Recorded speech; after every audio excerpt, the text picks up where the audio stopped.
Hello every one. ഇന്ന് നമ്മൾ discuss ചെയ്യാൻ പോകുന്നത് ഈജിപ്ഷ്യൻ സിവിലൈസേഷനെ കുറിച്ചാണ്. ഹ്യൂമൻ ബീയിങ്സ് ബ്രോൺസ് യൂസ് ചെയ്തിട്ട് ടൂൾസും വെപ്പൺസും ഉണ്ടാക്കാനും അത് ഉപയോഗിക്കാനും തുടങ്ങി. ആ ഒരു പീരീഡിനെയാണ് ബ്രോൺസ് ഏജ് എന്ന് പറയുന്നത്. ഈ ബ്രോൺസ് യൂസ് ചെയ്തിട്ടുള്ള ടൂൾസ് അഗ്രികൾച്ചർ ലാൻഡ് എക്സ്പാൻഡ് ചെയ്യാനും ഈ അഗ്രികൾച്ചർ എക്സ്പാൻഷൻ കാരണം അഗ്രികൾച്ചർ പ്രൊഡക്ഷൻ ഇൻക്രീസ് ചെയ്യാനും സാധിച്ചു.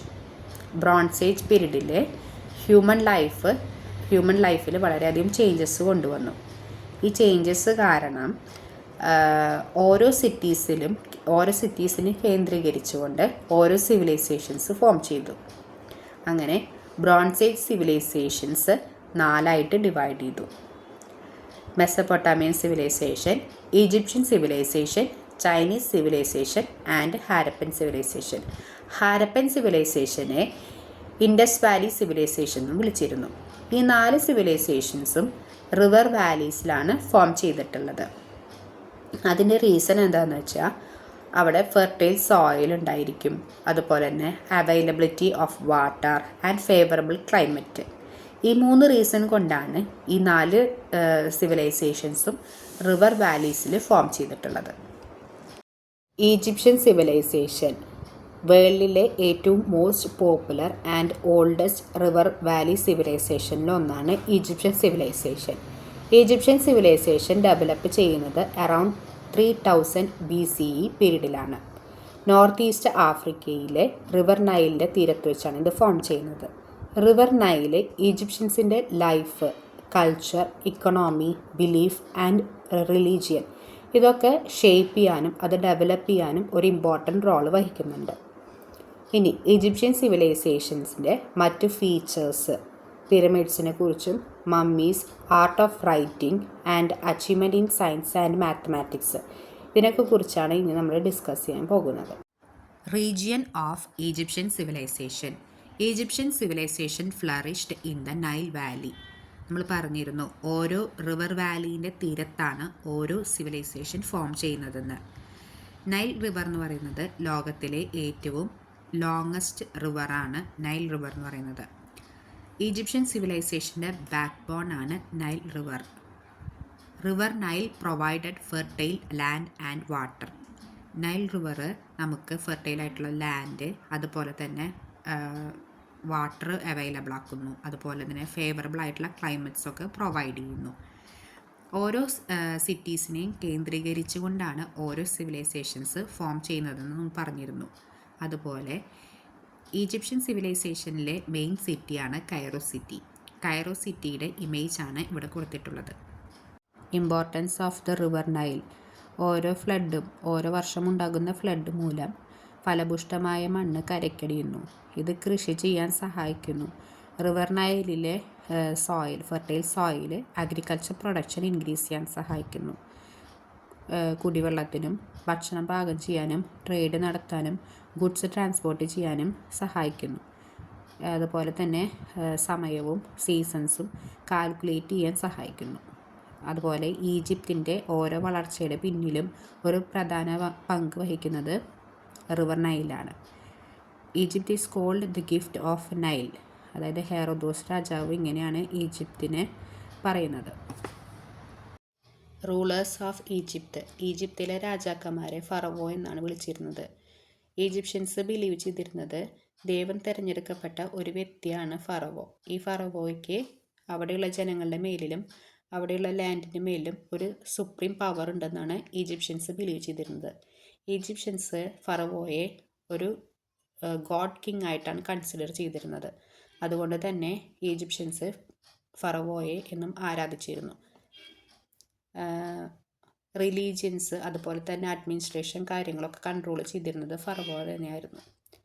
പിരമിഡ്സ് കൺസ്ട്രക്ട് ചെയ്യാനുള്ള ഓർഡർ നൽകിയിരുന്നത് ഫറവോയാണ്. മോസ്റ്റ് ഫേമസ് ആയിട്ടുള്ള ഒരു ഫറവോയെ പരിചയപ്പെടാം. Hello everyone, I am Tutankhamun, pharaoh of ancient Egypt, born more than 3,000 years ago. I became king when I was only a child, during the great 18th dynasty.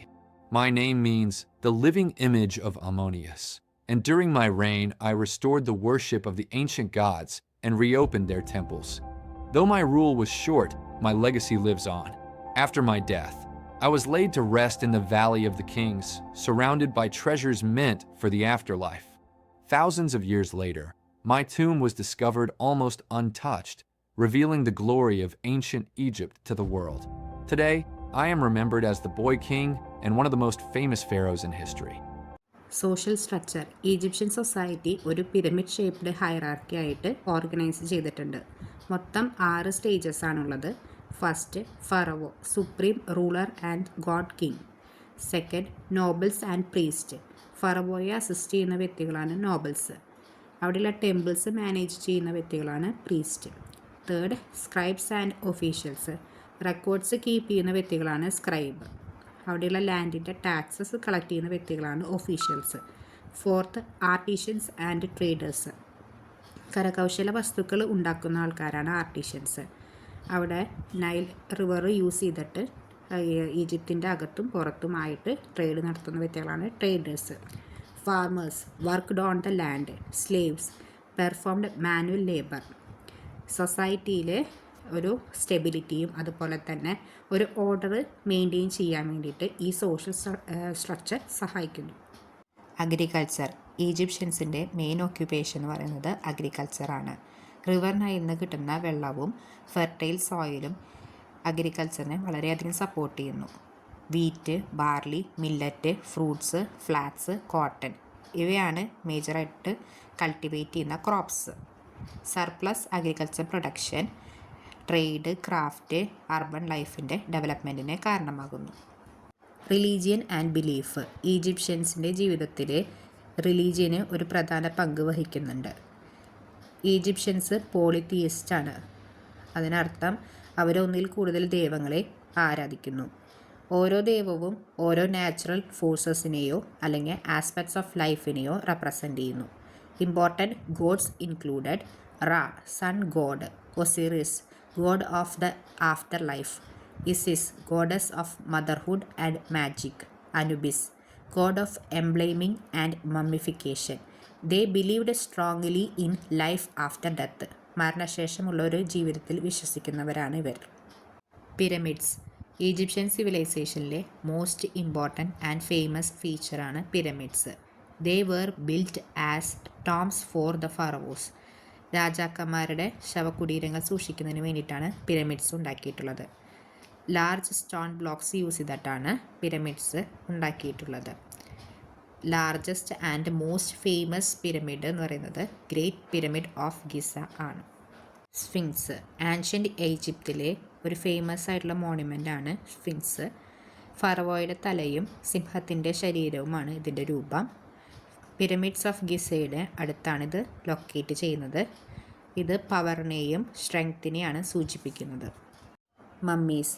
മരണശേഷമുള്ള ജീവിതത്തിൽ വിശ്വസിക്കുന്നവരാണ് Egyptians. അങ്ങനെ after ലൈഫിലേക്ക് വേണ്ടിയിട്ട് body preserve ചെയ്യുന്നതിന് Egyptians develop ചെയ്തിട്ടുള്ള ഒരു സിസ്റ്റമാണ് പെർഫ്യൂംസും കെമിക്കൽസും use ചെയ്തിട്ട് ഡെഡ് ബോഡീസ് പ്രിസർവ് ചെയ്യുന്നത്. അങ്ങനെ ഡെഡ് ബോഡീസ് പ്രിസർവ് ചെയ്യുന്നതിനെയാണ് മമ്മി എന്ന് വിളിക്കുന്നത്. One of the most famous mummy എന്ന് പറയുന്നത് ഫറവോ ടൂട്ടൻഖാമൻ്റെ ആണ്. സാധാരണ മമ്മീസ് പിരമിഡ്സിൻ്റെ ഉള്ളിലാണ് സൂക്ഷിക്കുന്നത്. അതോടൊപ്പം രാജാക്കന്മാരുടെ വിലപിടിപ്പുള്ള വസ്തുക്കളും വസ്ത്രങ്ങളും സൂക്ഷിക്കുന്നു. Art of writing in Egypt. Mesopotamian സിവിലൈസേഷനിലെ പോലെ ഈജിപ്തിലും റൈറ്റിംഗ് സിസ്റ്റം ഉണ്ടായിരുന്നു. ഈജിപ്തിൽ യൂസ് ചെയ്ത റൈറ്റിംഗ് സ്ക്രിപ്റ്റാണ് ഹയറോഗ്ലിഫിക്സ്. പാപ്പിറസ് പ്ലാന്റിലും സ്റ്റോൺസ് അതുപോലെ തന്നെ അമ്പലങ്ങളുടെയും കല്ലറകളുടെയും വാൾസിലൊക്കെയാണ് ഇത് എഴുതിയിരുന്നത്. ഇത് എഴുതാൻ വേണ്ടിയിട്ട് സ്പെഷ്യൽ ട്രെയിനിങ് സ്ക്രൈബ്സിന് പ്രൊവൈഡ് ചെയ്തിരുന്നു. ഇമ്പോർട്ടൻ്റ് ഇൻഫോർമേഷൻസ് റെക്കോർഡ് ചെയ്യാൻ വേണ്ടിയിട്ടാണ് ഇത് ഉപയോഗിച്ചിരുന്നത്. ടാക്സ്, റിലീജിയസ് ടെക്സ്റ്റുകളൊക്കെ കുറിക്കുന്നതിന് വേണ്ടിയിട്ട്. നെക്സ്റ്റ് ഇനി നമ്മൾ നോക്കുന്നത് ഫീച്ചേഴ്സ് ഓഫ് ഹയറോഗ്ലിഫിക്സ് ആണ്. ആൻഷ്യൻ്റ് ഈജിപ്ഷ്യൻസ് യൂസ് ചെയ്തിരുന്ന ഒരു സ്ക്രിപ്റ്റാണ് ഹയറോഗ്ലിഫിക്സ്. ഇതിൻ്റെ മീനിങ് സേക്രഡ് റൈറ്റിംഗ് എന്നാണ്. ഈ സ്ക്രിപ്റ്റിലെ ലെറ്റേഴ്സും സൈൻസും അതുപോലെ തന്നെ പിക്ചേഴ്സ് ഇവയെല്ലാം ചേർന്നിട്ടുള്ള ഒരു കോമ്പിനേഷനാണ് ഇതിലുള്ളത്. ഇത് സാധാരണയിൽ നിന്നും വിപരീതമായിട്ട് റൈറ്റിൽ നിന്നും ലെഫ്റ്റിലേക്കാണ് വായിക്കുന്നത്. Papyrus plant. റിവർ നൈലിന് അടുത്ത് വളർന്നിരുന്ന ഒരു പ്ലാന്റാണ് ഈ പാപ്പിറസ് പ്ലാന്റ് എന്ന് പറയുന്നത്. ഇത് ആൻഷ്യൻ്റ് ഈജിപ്ഷ്യൻസ് അവരുടെ ഇമ്പോർട്ടൻ്റ് ഇൻഫർമേഷൻസ് റെക്കോർഡ് ചെയ്യാൻ വേണ്ടിയിട്ട് യൂസ് ചെയ്തിരുന്ന ഒരു പ്ലാന്റാണ് ഈ പാപ്പിറസ് പ്ലാന്റ്. ഇത് ബോട്ട് ഉണ്ടാക്കാനും അതുപോലെ തന്നെ മാറ്റ്, റോപ്പ്, പല ഹൗസ് ഹോൾഡ് ഐറ്റംസ് ഉണ്ടാക്കാൻ ഉപയോഗിച്ചിരുന്നു. Achievements in science. ഈജിപ്ഷ്യൻസ് സയൻസിലും എസ്പെഷ്യലി മാത്തമാറ്റിക്സിലും മെഡിക്കൽ സയൻസിലും കാര്യമായ വളർച്ച കാഴ്ചവെച്ചു. ഈജിപ്ഷ്യൻസാണ് ജിയോമെട്രി കണ്ടുപിടിച്ചത്. ജിയോമെട്രി കണ്ടുപിടിച്ചതിലൂടെ അമ്പലങ്ങളും പിരമിഡുകളും ഉണ്ടാക്കുന്നതിൽ അവർക്ക് വളരെയധികം സഹായിച്ചു. അഡീഷനും സബ്ട്രാക്ഷനും കണ്ടുപിടിച്ചത് ഈജിപ്ഷ്യൻസാണ്. Egyptian calendar. സൂര്യനെ അടിസ്ഥാനമാക്കി സമയം കാൽക്കുലേറ്റ് ചെയ്യുന്നതിന് വേണ്ടിയിട്ട് ഈജിപ്ഷ്യൻസ് ഡെവലപ്പ് ചെയ്തിട്ടുള്ള കലണ്ടറാണ് സോളാർ കലണ്ടർ. ഇതിൽ മൊത്തം 12 മാസമാണുള്ളത്. ഓരോ മാസത്തിലും 30 ദിവസം വീതം, ഒരു വർഷത്തിൽ 365 ദിവസം എന്ന് കണക്കാക്കാൻ വേണ്ടിയിട്ട് 5 എക്സ്ട്രാ ഡേയ്സ് ആഡ് ചെയ്തിട്ടുണ്ട്. Sundial. Ancient Egyptians time measure ചെയ്യാൻ വേണ്ടി യൂസ് ചെയ്തിട്ടുള്ള ഒരു ഡിവൈസാണ് സൺഡയൽ. ഇത് സൂര്യൻ്റെ ഷാഡോ യൂസ് ചെയ്തിട്ടാണ് ടൈം മെഷർ ചെയ്യുന്നത്. അതുപോലെ ഡേ ടൈമിൽ അവേഴ്സ് ഡിവൈഡ് ചെയ്യാനും അതുപോലെ ഡെയിലി ആക്ടിവിറ്റീസ് പ്ലാൻ ചെയ്യാനും ഇത് ഉപയോഗിക്കുന്നു. Water clock. Egyptians time measure ചെയ്യാൻ വേണ്ടി യൂസ് ചെയ്തിട്ടുള്ള മറ്റൊരു ഡിവൈസാണ് വാട്ടർ ക്ലോക്ക്. എസ്പെഷ്യലി നൈറ്റ് ടൈമിലാണ് ഇത് യൂസ് ചെയ്യുന്നത്. ഒരു കണ്ടെയ്നറിൽ നിന്നും മറ്റൊരു കണ്ടെയ്നറിലേക്ക് വെള്ളം സ്റ്റഡിയായിട്ട് ഫ്ലോ ചെയ്യുന്നു. താഴെയുള്ള കണ്ടെയ്നറിൽ വാട്ടർ ലെവൽ മാർക്കിങ്ങിനനുസരിച്ചാണ് പാസേജ് ഓഫ് ടൈം ഷോ ചെയ്യുന്നത്. ഇന്ന് നമ്മൾ പഠിച്ചത് ഈജിപ്ഷ്യൻ സിവിലൈസേഷനെ കുറിച്ചാണ്. One of the oldest civilisation എന്നറിയപ്പെടുന്നു. റിവർ നൈലിൻ്റെ അടുത്തായിട്ടാണ് ഇത് ഡെവലപ്പ് ചെയ്തിട്ടുള്ളത്. അഗ്രികൾച്ചർ, പിരമിഡ്, മമ്മി, അതുപോലെ art of writing, achievement in science, solar calendar എന്നീ ടോപ്പിക്കുകളെ കുറിച്ചൊക്കെ പഠിച്ചു നമ്മൾ. Egypt is rightly called the gift of the Nile.